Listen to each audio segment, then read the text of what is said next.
Namo tassa bhagavato arahato sambuddhassa. Namo tassa bhagavato arahato sambuddhassa. Namo tassa bhagavato arahato sambuddhassa. Good evening, everyone.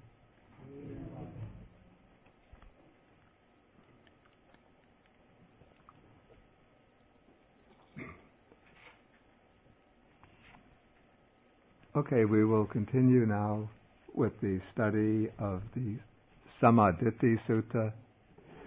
This is the discourse on right view, Majjhima Nikaya Sutta number 9. Okay, last week we covered the section on the 4 nutriments. And this week we come to the section on the 4 noble truths. Okay, so after Venerable Sāriputta had given his explanation on the 4 nutriments, then the monks expressed their appreciation and then asked him if he could explain right view from still a different angle. Okay, and Sāriputta proceeded and said, and here I am on page 134, paragraph 14. First he gives the uddesa, that's the short, condensed teaching. When, friends, a noble disciple understands suffering, that's dukkha, the origin of suffering, dukkha samudaya, the cessation of suffering, dukkha nirodha, and the way leading to the cessation of suffering, dukkha nirodha gamani patipada. In that way he is one of right view, whose view is stray to his perfect confidence in the Dhamma and has arrived at this true Dhamma. Okay, this is a brief statement of the 4 noble truths. And then Sāriputta will go on to elaborate on the 4 noble truths. But first we should just make some general remarks on the 4 noble truths, that these are the teachings, or this is the teaching which is generally held to be, we call it the essence or core of the Buddha's teaching. When the Buddha gave his first discourse, according to the traditional records, the first discourse to the 5 ascetics, the 5 monks in the Deer Park at Benares, what he taught was the 4 noble truths and the Noble Eightfold Path. And then if we read the discourses, we see time and again that when the Buddha gives a discourse, when he builds it up gradually to its climax, when he reaches the climax, what he teaches is the 4 noble truths. Often when we get basic books on Buddhism, they'll begin right off by saying, what is Buddhism? The essential teaching of Buddhism, the 4 noble truths. But actually when the Buddha gave teachings, he didn't start off with the 4 noble truths, but he would usually start off in a sense of cultivating the mind of the person who is listening. Because the 4 noble truths, when you really reflect on them, they're very difficult teaching to accept, to understand, and to accept. And so the Buddha would start off by cultivating the minds of the people to be trained, by giving what is called the gradual or graduated discourse on the Dhamma. He would begin with talk on dana, on generosity, giving, talk about sila, the benefits of virtue, morality. Talk about,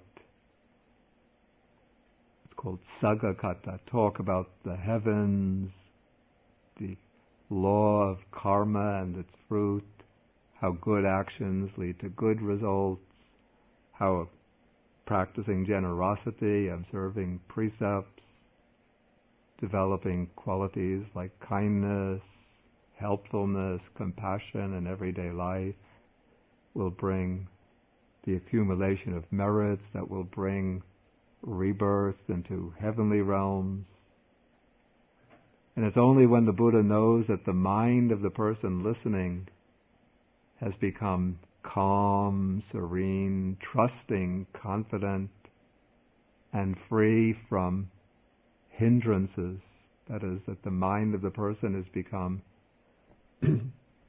clear, almost in a state of samadhi. The hindrances have gone, though the person is still in an active consciousness because they can listen.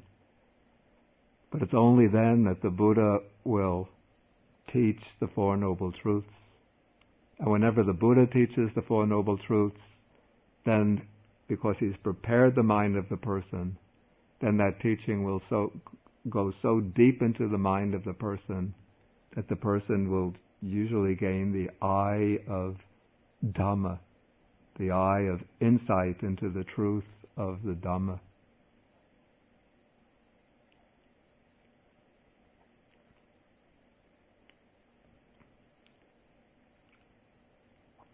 But nowadays, if we start off, people like me giving talk on generosity, morality, karma, heavens, people don't believe in that. People want to know what is really special and distinctive about Buddhism. And so we have to start off by saying the fundamentals of Buddhism are the Four Noble Truths, but actually that's not really the case.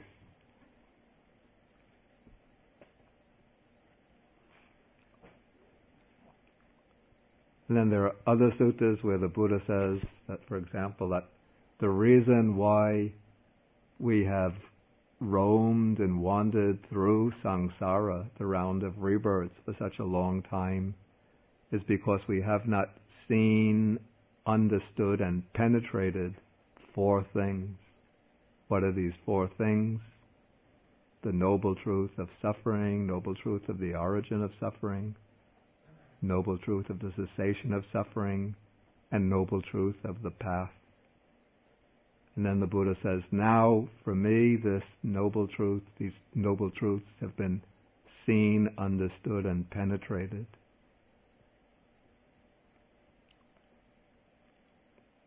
And then, if you look in the Samyutta Nikaya, the Satya Samyutta, the collected sayings or discourses on the truths, the Buddha speaks so often about the Four Noble Truths, and then he says to the monks, he says, therefore, yogo karaniyo, idang dukkanti yogo karaniyo, which means the work should be done. This is suffering. The work should be done. This is the origin of suffering. The work should be done. This is the cessation of suffering. The work should be done. This is the path to the cessation of suffering.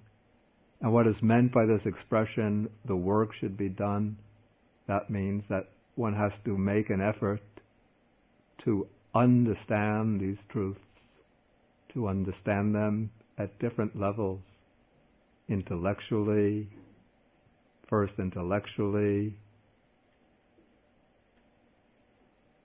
then at deeper levels intellectually, then experientially through the practice of meditation on the Four Noble Truths, and then at the deepest level of experience through penetrating wisdom. Say at the level of realization. So we have intellectual understanding, experiential understanding, and experiential realization. Okay, and one who has gained the clear, penetrative understanding of all Four Noble Truths becomes a sotapanna, a stream enterer. So that is the mark of the stream enterer, is the penetrative understanding of all Four Noble Truths.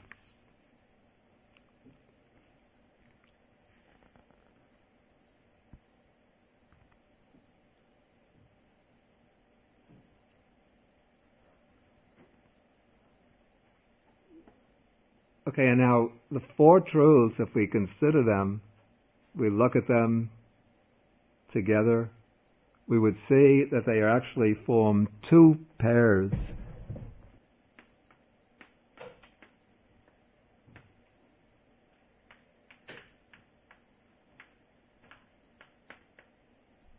They form two pairs.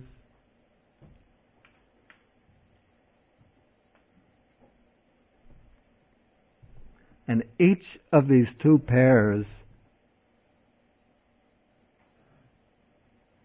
consists of two items in we call it a cause and effect relationship. So we start off with dukkha, the truth of suffering. Then we take the cause or origin, the origin or the cause of suffering. Then we take, so the second Noble Truth is dealing with the cause of the first Noble Truth. Then the third Noble Truth is the cessation of dukkha, the cessation of suffering. This actually, as we'll see, it actually turns out to be nirvana, nibbana. Nibbana is not really an effect of anything. It's not brought into being, but it is reached or attained by means of a cause. And that cause is the fourth Noble Truth, the truth of the path or way to the cessation of suffering. So these two pairs, we can call them maybe the mundane pair or the samsaric pair and the supramundane or nirvanic pair.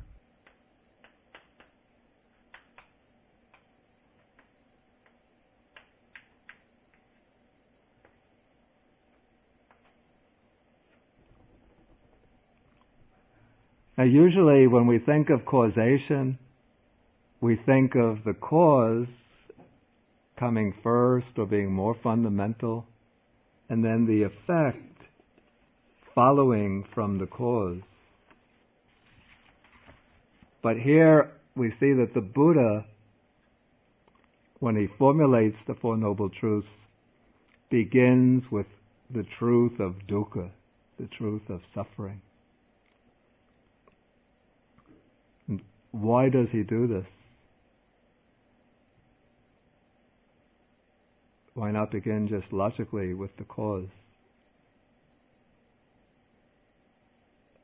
I think the reason he does this is because, in a way, like this is how he delivers his message. The real aim of the teaching is to lead beings to freedom from suffering. So in order to lead beings or people to freedom from suffering, first he has to awaken them to their condition. Like normally we live in this condition of, we call it like the burning building, the blazing building of the house of samsara, burning with the fires of birth, old age, sickness, and death. But we think it's a very delightful place, a pleasure palace, with many hidden pleasures in one room after another room and another room. And we don't see that the whole house is on fire. And so when the Buddha appears on the scene, he's not going to explain to us how fire originates. how the house caught fire. He won't come into the house and tell us, this is how the house caught fire, isn't this interesting? But rather he comes and says, the house is on fire. Make an effort to get out. This is the exit.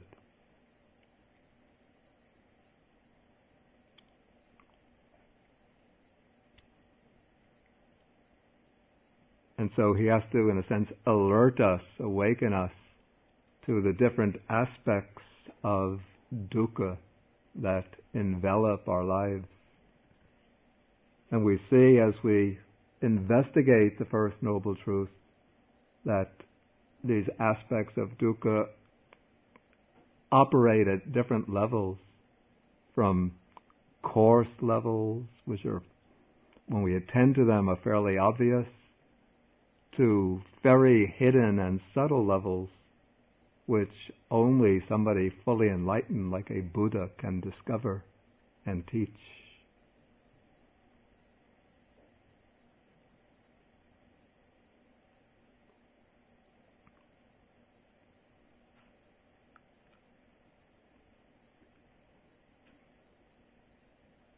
Okay, and then when we come to the Nibbana pair, the Buddha first has to give us encouragement by saying that, yes, a way out from dukkha does exist.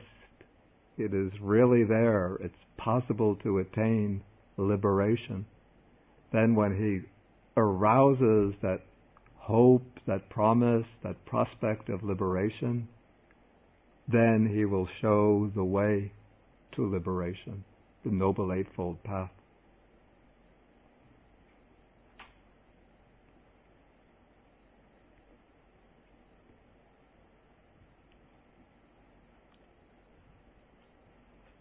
Okay, now we can come to the sutta, back to the sutta.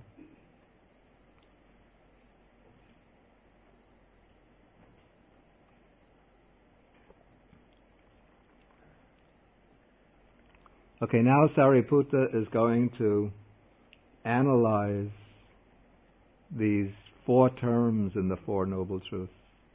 So in paragraph 15, he begins raising the questions: what is suffering? What is the origin of suffering? What is the cessation of suffering? What is the way leading to the cessation of suffering? Okay, now to explain the first Noble Truth, Sāriputta says, here, birth is suffering, aging is suffering, sickness is suffering, death is suffering, sorrow, lamentation, pain, grief, and despair are suffering. Not to obtain what one wants is suffering. In short, the five aggregates affected by clinging, or now I would say the five aggregates subject to clinging, are suffering. This is called suffering.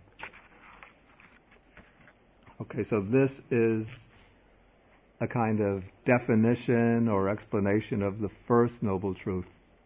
And this is the characteristic way in the early Buddhist texts to explain a term, not by giving an abstract definition, but by enumerating different forms it might take. And now first we have to say something about the word which is used to signify the First Noble Truth. The Pali word is dukkha. And we translate this, I have it on the board already. We translate this as suffering. Most other translators also use suffering. One new rendering is stress. Some have used, earlier translators use sorrow. But what is meant by dukkha is not necessarily felt and experienced pain or suffering. The word dukkha, it comes originally from a quality of feeling. painful feeling. But the Buddha has taken this word from ordinary usage and gives it a very broad sense, a sense we can say as expressing a world vision. So here dukkha means not only things or experiences that are painful and fraught with misery and sorrow, but it covers everything which is felt to be, every aspect of experience which is felt to be unsatisfactory. Every aspect of experience which is in some way can be evaluated as inadequate, as unsatisfactory, as giving grounds for dissatisfaction.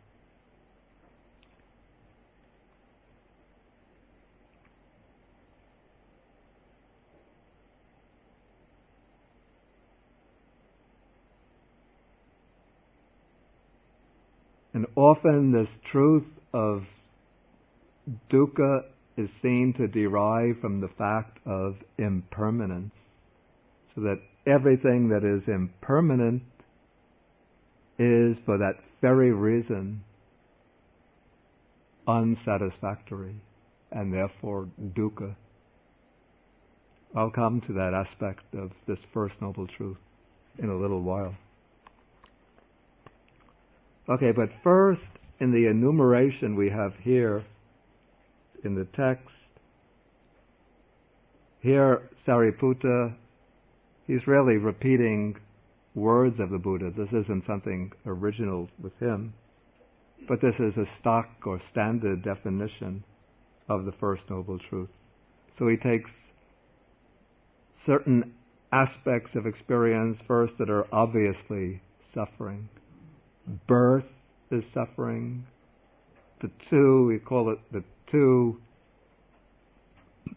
key points in life. One is coming into existence, birth. Does anybody remember their birth? Anybody who remembers it, raise their hands.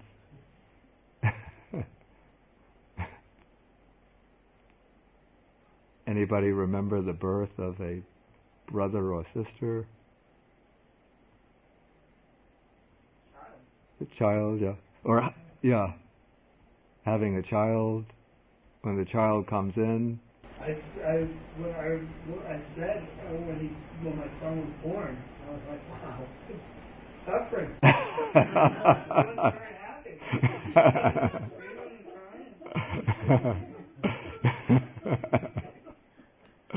He wants to go. It wasn't a popular sentiment in the hospital, I can tell you.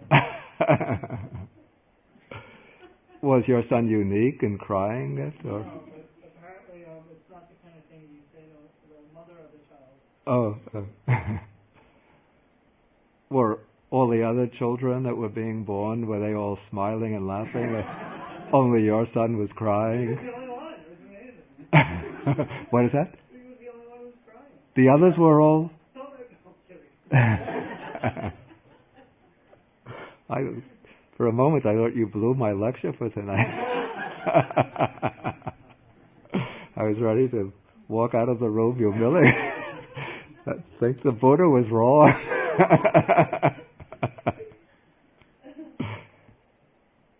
One hospital where all of the other kids come out smiling and laughing.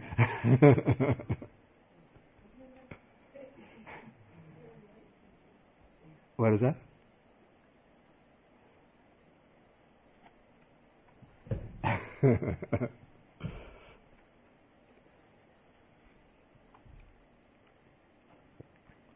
A kid comes out to the world, says, "What time is it, Dad?"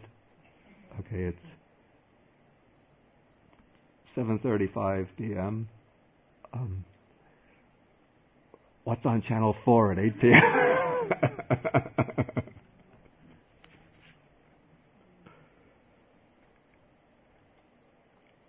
Gotta see the Super Bowl. Okay. So, the baby comes out at the moment of birth, suffering. Pain, it's pain. And then whether death is suffering or not, we don't know unless somebody here remember their death from a previous life.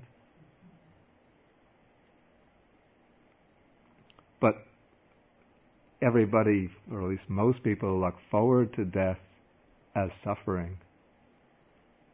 I always remember this line from a Woody Allen movie.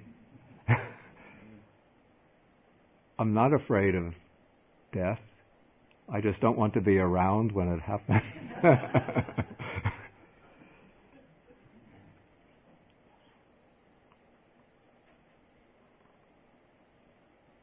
Okay, so birth, suffering, then in between birth and death, there comes growing old, and the aging process really starts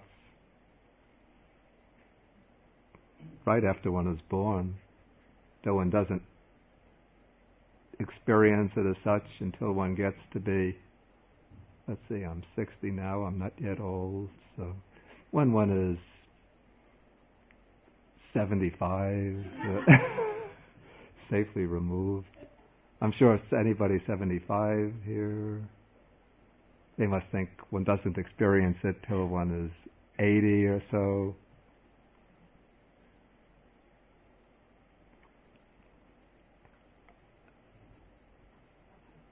And then sickness is suffering. That, I will tell you, is very much true. And then, okay, so these are 4 key types of suffering that occur in life. Then the next terms we might call the vocabulary of suffering, different terms that are expressive of suffering. Sorrow, this is the response to disagreeable, unpleasant experiences. Lamentation, or in more common language, crying, weeping, when that sorrow becomes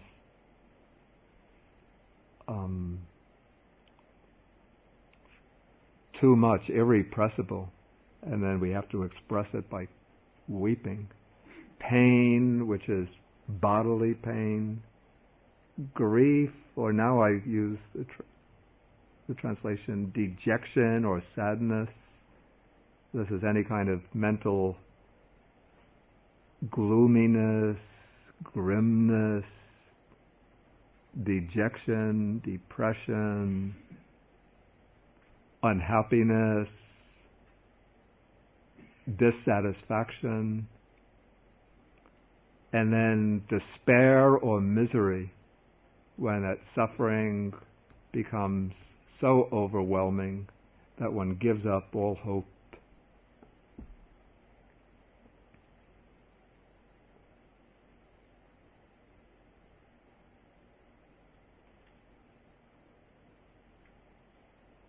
Often in the explanations of the First Noble Truth, we have 2 terms which are missing from this sutta, because they're replaced by these 5 terms: sorrow, lamentation, pain, grief, and despair. What are those 2 terms? Does anybody recognize them as missing? Be separated from what you want, and to be, I can't do it right, but to be near what you, be separated from what you want and to be near what you don't want. Yeah. What, more exactly, to be separated from what is pleasant and agreeable, and to be united what is disagreeable, unpleasant.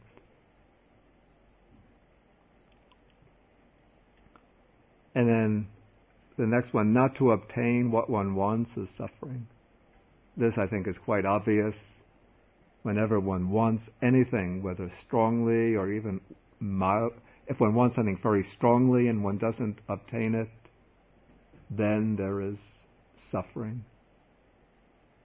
And if one wants something even a little bit, but one doesn't obtain it, then maybe one doesn't experience suffering, but there is some kind of feeling of a grimness, grayness, moodiness, that things are not going one's way.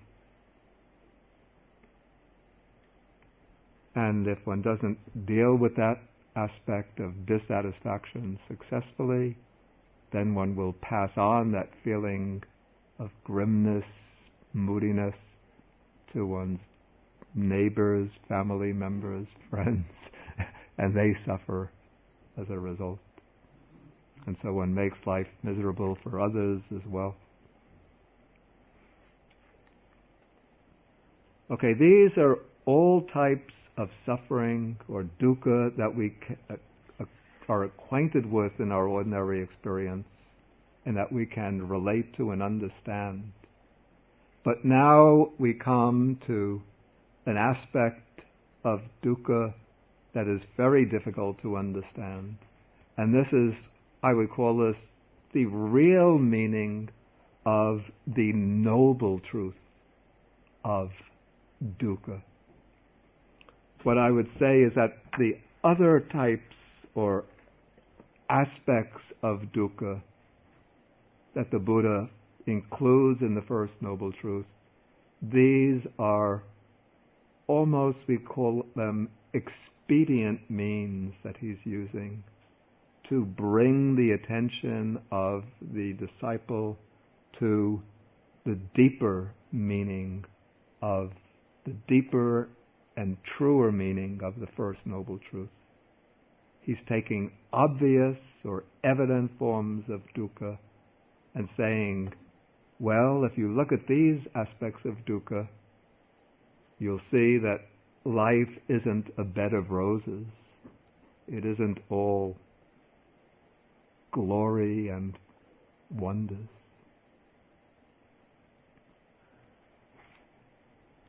But even though one might be ready to admit these types of suffering that the Buddha points to, birth, aging, and so on, one still thinks, well, there are these types of suffering in life, but we also have our joys, our happiness, our meaningful moments. We do have our beautiful rainbows, our nice symphonies, with the rainbow in the foreground, the symphony violin playing softly in the background. So why is it all dukkha?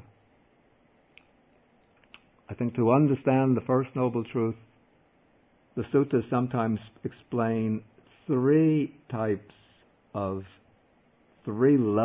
of dukkha. And this is a way in which the commentators have used to help us to understand the different layers of the First Noble Truth.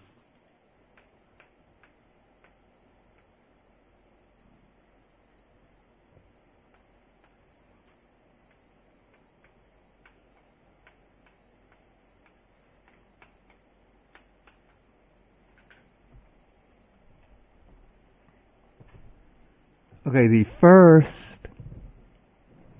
dukkha dukkhata, which I call as dukkha due to experiential suffering. Okay, this is the obvious types of suffering that we've just already discussed. So we could say that these obvious types of suffering, painful bodily feelings, mental feelings of sorrow, grief, dejection, unhappiness, not getting what one wants, and so on. All of those are indicators, pointers to the unsatisfactory nature of life, the unsatisfactory nature of existence. But then with the second type, we go a step deeper to what is called viparinama dukkhata, That means dukkha or suffering due to change. And what this implies is that anything which is pleasant and agreeable and that we hold to as enjoyable, anything we delight in, okay, we evaluate this positively as being happiness. But that experience, that pleasant experience, is subject to change, inevitably subject to change. If we understand it, we know that it arises through conditions. Those conditions are bound up with other conditions, which are bound up with other conditions. And this whole network of conditions is unstable. One little ripple takes place somewhere in the net of conditions. That ripple spreads waves across the net of conditions. And that wave knocks out the causes of our happiness. And then when the causes of our happiness are gone, then the source of our happiness is gone.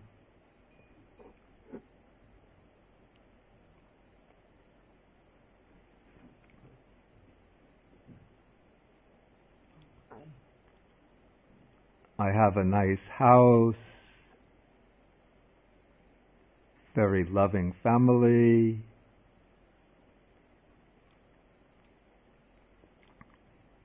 good job, everything very comfortable, everything is meeting all of my wishes, no problems. Then maybe suddenly my wife gets cancer. My son in school gets run over and dies. And then that dream of a beautiful life changes, and misery. Or I lose my job, and then suddenly I find myself in debt.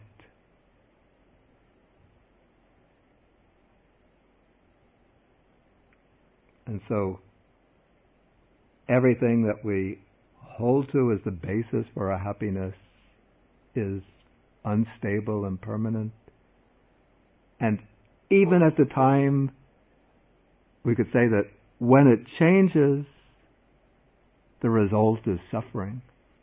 But if we look at our situation at a deeper level, we can see even when we're in the midst of our enjoyment, when our family members are happy, healthy, everything is going well, even under those conditions, there is still this hidden layer of dukkha. This is the viparinama dukkha, consisting in the fact that all of these, every aspect of the situation is unstable, always subject to change, and we never know when the change will take place. Just everything might be going according to our wishes, perfectly smoothly, and suddenly just one little fluke in the system and our life plunges into misery.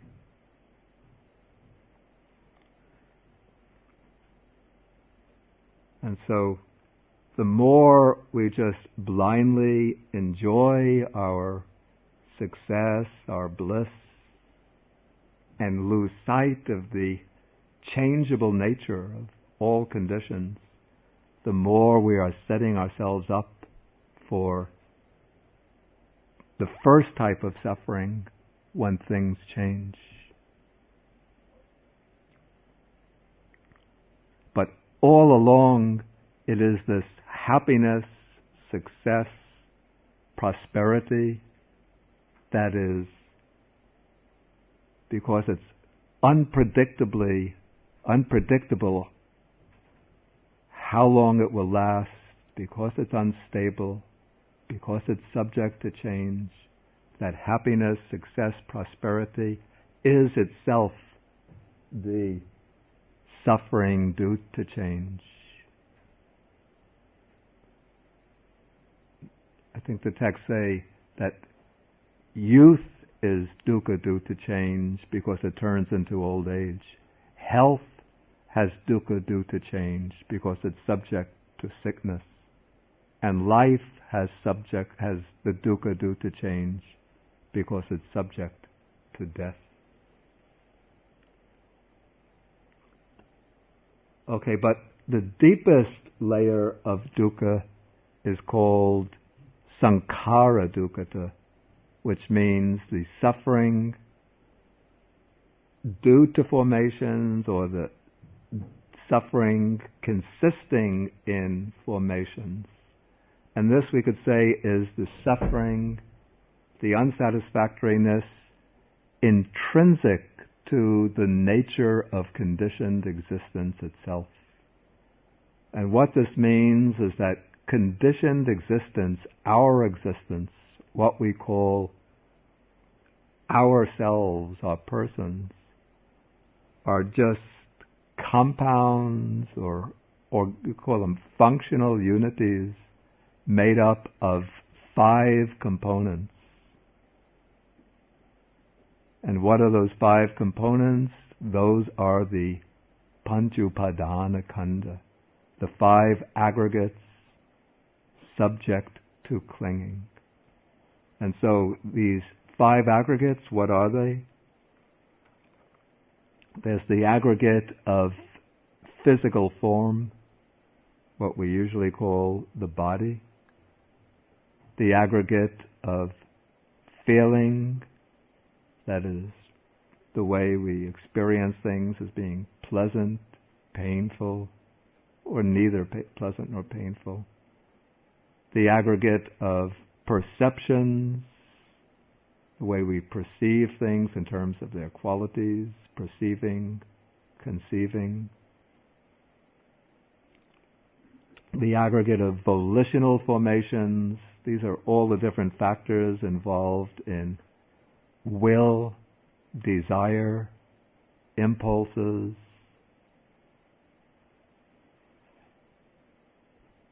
And then consciousness, which is the basic awareness of what is happening. The knowing, cognizing awareness.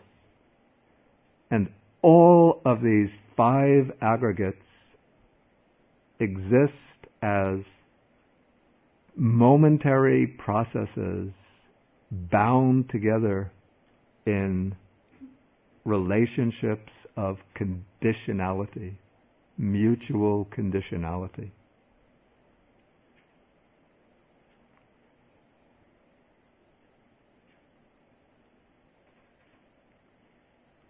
And so we take ourselves, normally we take ourselves to be independent persons, somehow existing above and beyond the body and mind,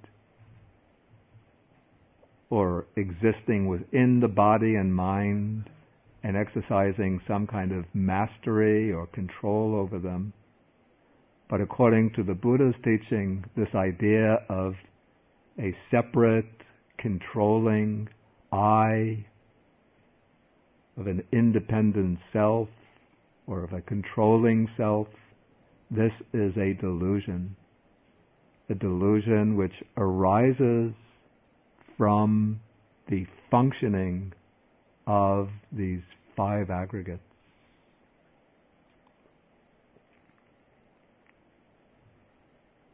And when one sees deeply into the nature of these 5 aggregates, one sees that they are all just processes constantly in a constant flux of becoming, constantly, uninterruptedly arising, subsisting momentarily, and then breaking up, passing away, and giving rise to the next event in the same series. So what we call the body, according to the Buddha's teaching, is a compound of the 4 material elements. This is rupa, form, made up of the 4 material elements, which are 4 properties of solidity, fluidity, liquid, the heat element, and the air element. It stands for mobility. And then there are different types of secondary matter that arise based on these. But these material phenomena are constantly changing, arising, and perishing. And then based on this material body, this form aggregate, there occur the mental aggregates. Form is the form aggregate. The feeling aggregate, the perception aggregate, the volition aggregate. Excuse me? I said feeling, perception, the mental formations or volitions, and consciousness. All of these arise together, occur together, and perish together.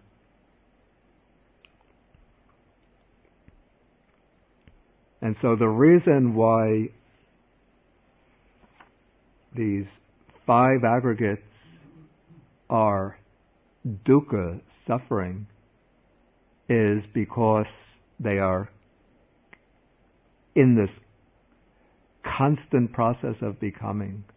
They're all impermanent in the sense that they all arise, persist just momentarily, and then perish.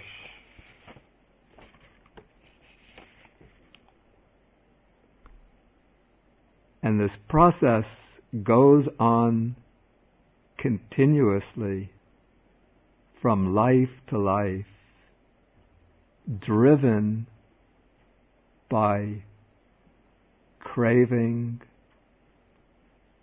and ignorance. And so these 5 aggregates are not merely just objective events, but sometimes they're spoken of as contaminated aggregates, in the sense that they are the products of karma, craving, and ignorance.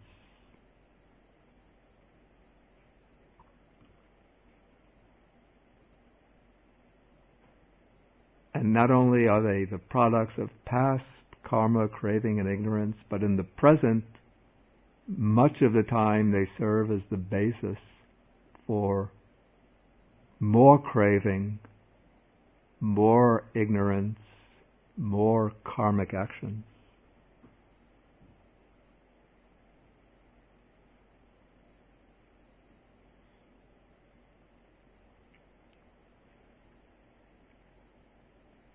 Okay, maybe I will stop at this point and then ask if there's any questions, and then next time we'll go on with the other noble truths.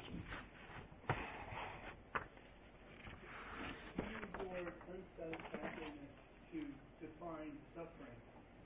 So why don't we translate dukkha as unsatisfactoriness? First of all, unsatisfactoriness is a rather unwieldy term. And, if one is giving a talk to people unacquainted with Buddhism, and one uses unsatisfactoriness as a translation for dukkha, it seems like one is using a word which I think it's not even listed in the dictionary. So people have some difficulty relating it to it as a translation for dukkha, whereas suffering, I find, is the word that connects with people's experience and attracts them. But now, I find unsatisfactoriness is useful for allaying the objections and suspicions of people who are ready to jump up and say, well then, Buddhism is pessimistic. It's seeing everything as misery. Then one has to explain, well, when it says that everything is dukkha, it doesn't really mean that everything is painful, that everything is suffering, that everything is suffering, that everything is miserable. But dukkha really means not felt and experienced suffering, but it means that things are unsatisfactory, that they cause dissatisfaction.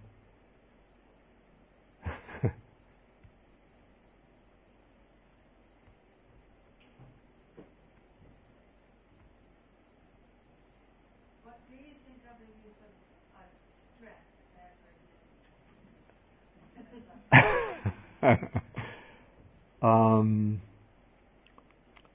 I don't like it very much because,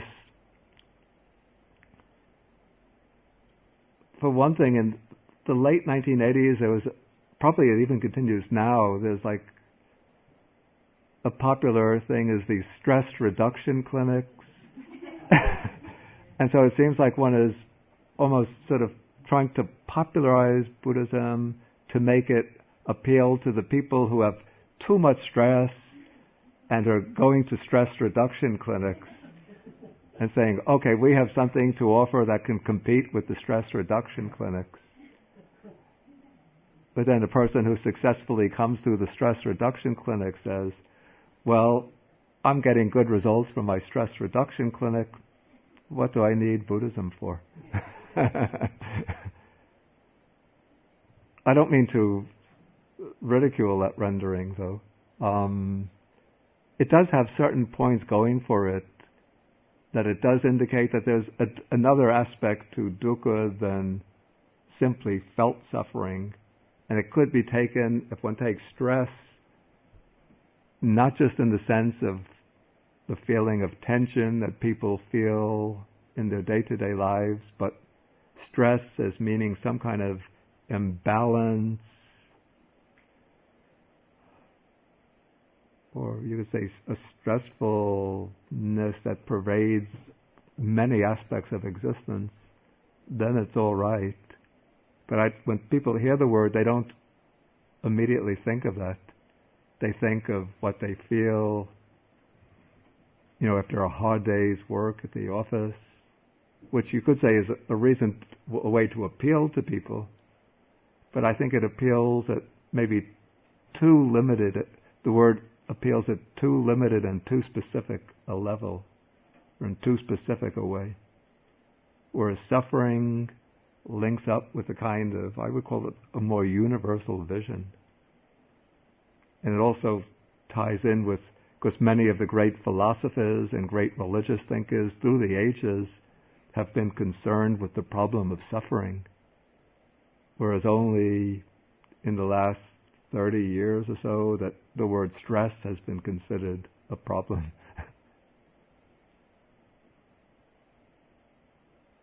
Tom?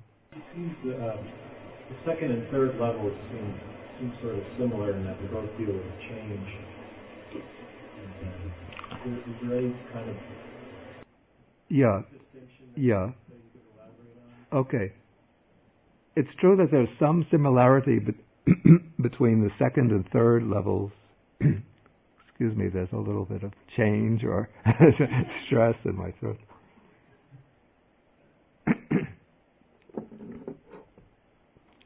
Okay, now it's more satisfactory.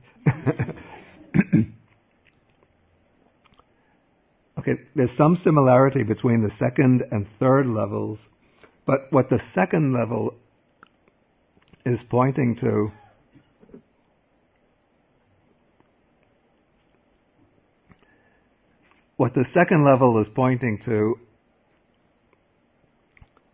is the fact that it's at a grosser level.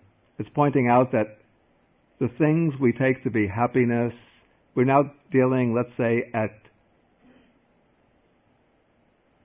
the macroscopic level of our life, that the things that we take to be happiness, okay, I have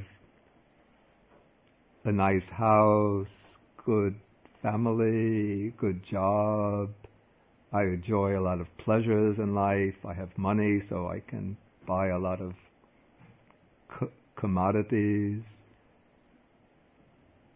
that these things are dukkha, unsatisfactory, because they are subject to change, and I don't know when the change will take place.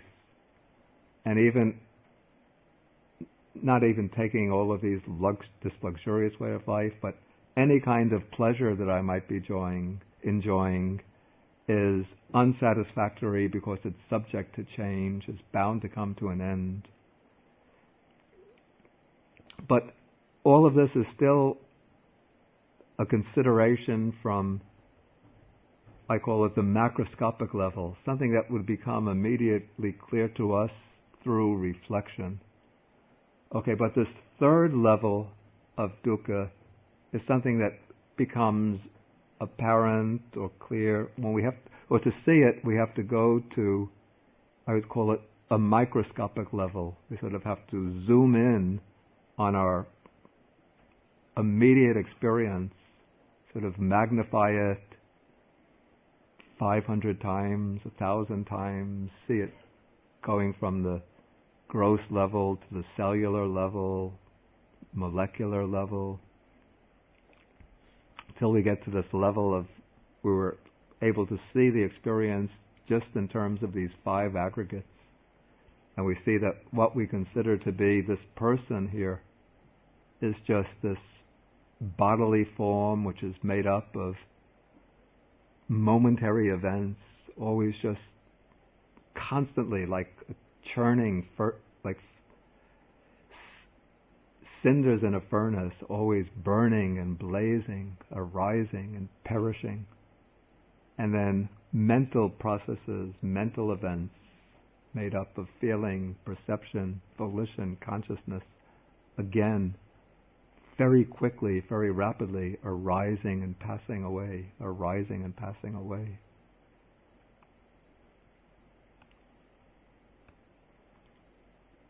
Yeah, Suki?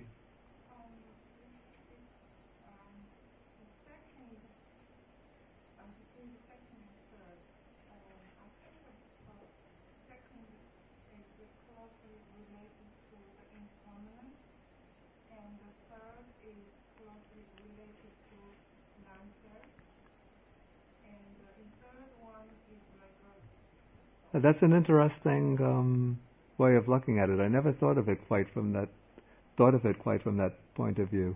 But the way you suggest, now it seems we could even, though they're all dealing with dukkha, but we could align them with the 3 characteristics and take the first one more especially aligned with dukkha, the second one more aligned with impermanence, the third one more aligned with non-self. But also, the third one is also connected with impermanence at a deeper level than the second. The second is just, we consider things as having a relative stability, but then they change when their supporting conditions change. So I have, my nice house, my job, my wife, my kids. They're considered to be stable and relatively stable. But then something within this set of conditions changes, and then my happiness changes to sorrow. So that is a fairly coarse way of considering this impermanence. But when we view the experience in terms of the 5 aggregates, which are just sankharas, they're conditioned formations, then we see that they are things which are impermanent in that they, from moment to moment, they arise and pass away. And the real cause for their passing away It's not some external condition, but things within themselves, they have the seeds of their own dissolution. Yang kinchi samudaya dhammang sabang tang nirodha dhammang. Whatever has the nature of arising, all that has the nature of ceasing.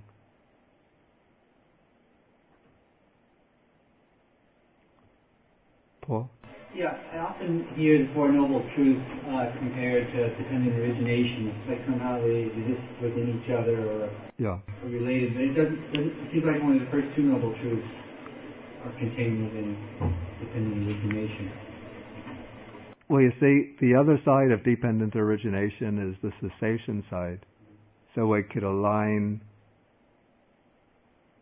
dependent origination with the second Noble Truth culminating in the first, and then the cessation side is the third Noble Truth.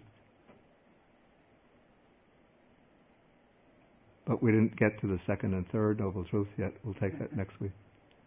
The second level of dukkha due to change, and the third level, the second is very obvious change, and the third is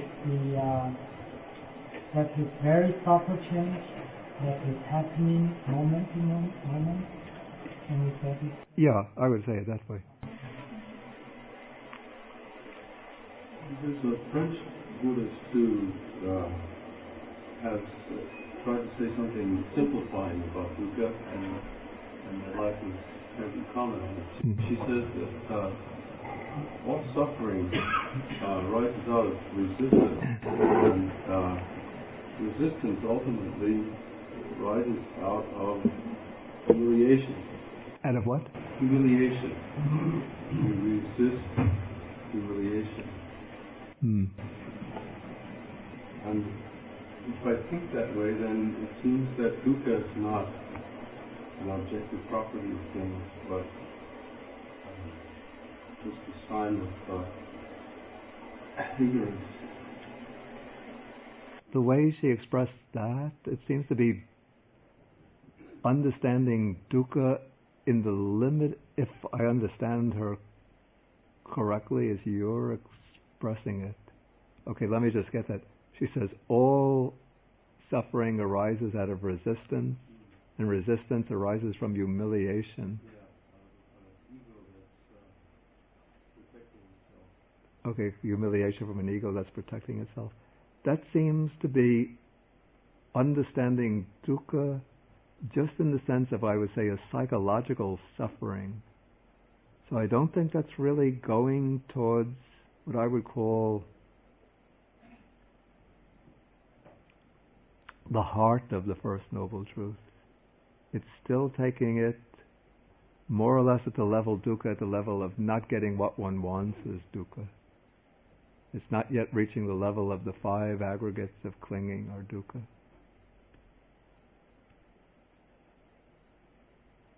And it's taking dukkha, it's dealing with one aspect of dukkha as experiential suffering.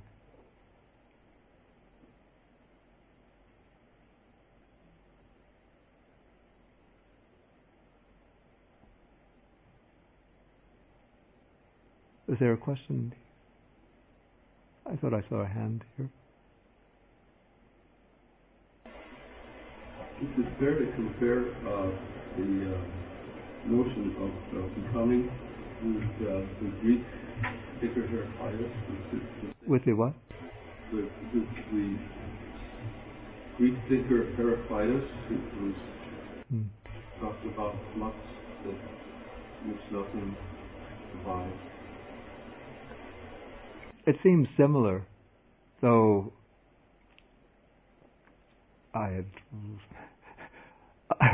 I'm not so fresh on my pre-Socratic philosophers. Goes back 30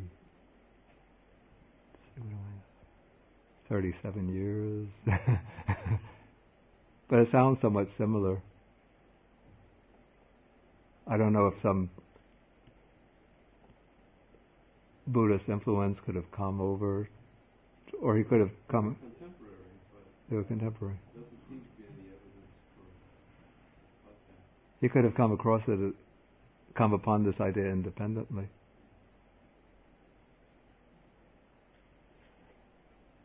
Did I see a hand? Oh, I'm seeing hands. Okay. I have an interesting one. What about, there seems to be a mode in a lot of, well, maybe not that many, but there are some youths in particular these days who inflict pain on themselves until it feels good. There are some people who inflict pain on themselves until it feels good. Of course, that can happen, but I mean, the human possibilities are unimaginable. But it's still dukkha, even though it's a case of physical pain giving rise to a mental, we have to say it gives rise to a mental pleasant feeling for some reason. Excuse me? Temporary, so it's not. Yeah, it's a temporary pleasant feeling. But it would be temporary while they were inflicting the pain, and then they would have more dukkha when they weren't inflicting. Yeah.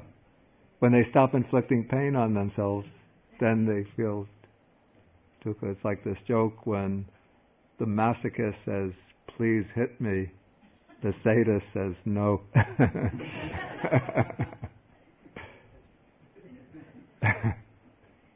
Okay, we have to stop now.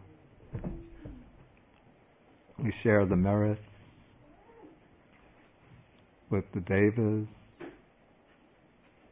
the bhutas or yakshas,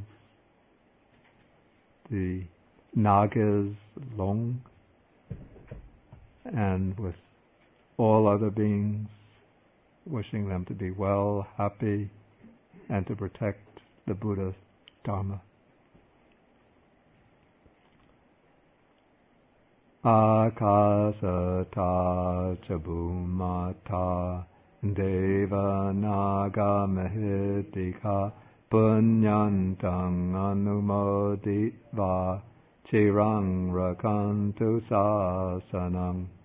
Akasata chabumata deva naga mahitika punyantang anumoditva chirang rakantu desanam. Akasata chabumata deva naga mahitika punyantang anumoditva chirang rakantu mang parang. Etavata cha amhehi sampadang punya sampadang sabbe deva anumodantu sabba sampati siddhya. Etavata cha amhehi sampadang punya sampadang sabbe bhutanumodantu sabba sampati siddhya. Etavata cham he sampadang punya sampadang sabbe sata anumodantu sabba sampati siddhya.